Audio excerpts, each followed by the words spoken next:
Thank you. More top stories before you go this morning. The Omaha police officer who shot and killed Stephen Phipps will not face charges. Douglas County Attorney Don Klein determined the shooting was justified. Klein notes that Phipps had a gun, did not follow officers' instructions, and pointed his weapon at police. The incident will still go to a grand jury.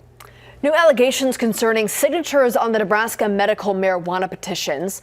The Nebraska Attorney General claims they've uncovered thousands of signatures that they say are in doubt.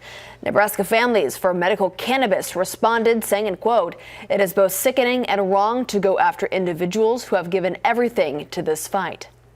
Another Nebraska District 2 debate is set for today. Don Bacon and Tony Vargas will be taking the stage in Lincoln. Panelists will be from Nebraska Public Media News, the Omaha World Herald, and KRVN Rural Radio Network. It will be streamed live on Nebraska Public Media at 8 p.m.